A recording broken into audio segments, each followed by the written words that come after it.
Welcome to the Returning Raven, Clarity Points for Truth, where we look closer at the yoga you don't know, the one with hidden forms, worldview, sorcery, and philosophy that clouds and deceptively influences culture, church, family, and you. I'm Dr. Alana Arguello. It's time to leave the fog, get out of the gray, and into the light. Join me today at the Clarity Point.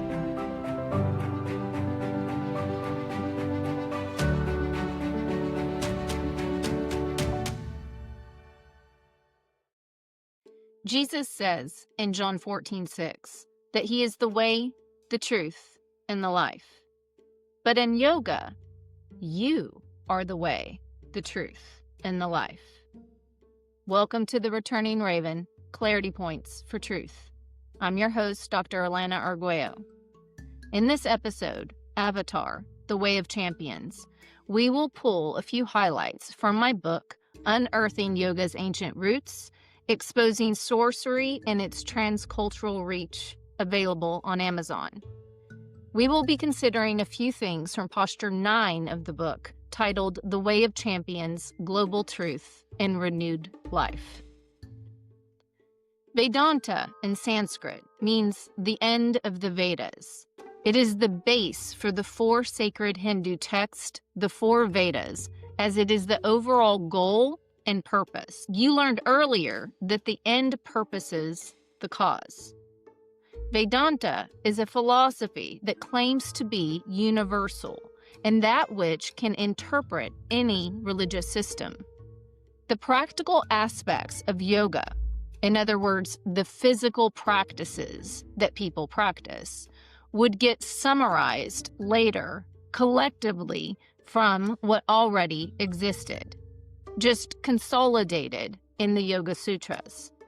There are many texts of what you know today of Hinduism, but what is understood is that various yoga concepts, ideology, and even practices came before they were consolidated in the Yoga Sutras.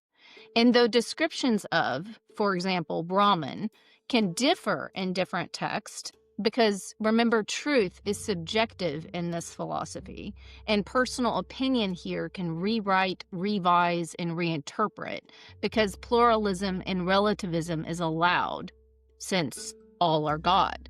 However, consistently, the practices of various yoga always pursue the goal within Vedanta philosophy to reach the realization of all God. In other words, the goal is the same, and any and all practices of yoga are designed to reach that same goal.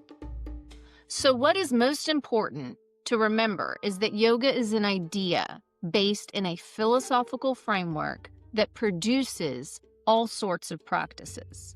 The philosophy, the Vedanta, includes divine incarnations, avatars. In Hinduism, Jesus would be considered one of many avatars. Though avatars manifest to show the way, they are perceived as our champions, as the elites. The real promise of yoga is that the seeming distinction between avatars, the champions, and between everything else is actually an illusion. Brahman, or creator, who has no pronoun really, if you were to speak of Brahman, it would be more appropriate to say they, them, we, us, so as to suggest the collective wholeness of it, us. So they, them, we, us, it, us, allowed for the illusion of distinct or unique separate things to be amused. So each thing of itself could, through yoga, reject the distinctions, the uniqueness, which is called ignorance, and gain knowledge to be set free unto salvation, moksha, which occurs when the distinct part realizes it is not a part, but rather the whole. In other words, God. Not many gods, all God. The goal is to realize you are the creator and the creation at the same time. And ultimately, really, neither creator nor creation, as once you think of self of both, you then cancel out the idea of either, because distinct creators and distinct created beings is an illusion. This is why, if you believe you are distinct and unique, then as per yoga, you are considered ignorant. Again, a creator with distinct creation is illusion.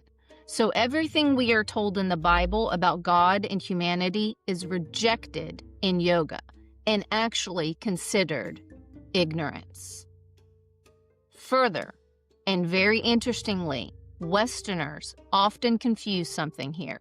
Salvation, or freedom from this illusion or trick of there being any creator and creation, is not some physical dissolution or absorption back into whole Brahman consciousness.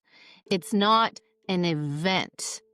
Instead, one's false view of the world gets changed and replaced with the correct worldview. In other words, it's not a location or event in time. It's something that happens in the mind that gets flipped, that gets changed. The false gets canceled and the correct view ensues. In yoga, all need to come under this bait and switch. All need to reject the notion of creator and created beings and replace with the right thinking of all God. When all of the whole, in other words, when each perceived part comes to realization that it's not a part, but is all God, then the supreme soul is re-established. But all God has other implications that you might have missed. What does all God ideology do to politics? No creator-creation distinction, of course, replaces us in a predicament with no one or right way, and it leaves no room for accountability or responsibility of right and wrong. But it also does something with politics. Let me quote from a renowned religious scholar. Of course, the Vedanta theory, if pushed to its ultimate consequences, must lead to the neglect of all duties, religious and moral, of all activity, physical and intellectual, and of all self-culture. Here, talking about uniqueness. If everything be God, then you and I must be one. Why should any efforts be made for the advancement of self or for the good of others? Everything we have must be common property." End quote. Modern academic scholarship of yoga reports it is India's finest contribution as it offered us a global link for spiritual renewal. Let's consider three things. 1.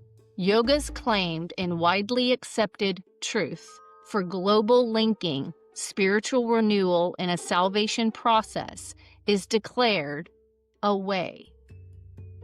2. Individuals each call out what truth is for themselves. 3. Truth is manifested through the lived out and exercised practices of yoga. In other words, you, me, all God are the way, the truth, and the life. We are many Christ. We are all Christ. Didn't Jesus say in John that he is the way, the truth, and the life? One way, one truth, one life. Didn't Paul tell us in Galatians that there was one promised seed? Not seeds. Not Christ. One Christ. And what does this mean that special ones, avatar champions, can manifest to show you to be all God?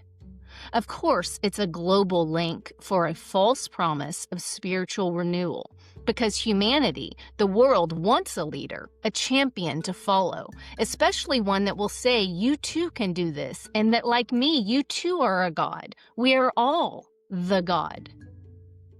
Yoga seeks and is claimed by its proponents, its gurus, and by some academics that study its philosophy concur that it offers a way, truth, and life for all. It offers a world spiritual system. Doesn't the Bible warn about an end times world spiritual system that will be in rebellion to the truth of the real creator, God? Vedanta philosophy and forms of yoga practice existed before, during, and after the time of Jesus, and was in the regions as trade and migration had already long occurred before Jesus' time. We will look closer at this in the next section of the book, section 2 of the book.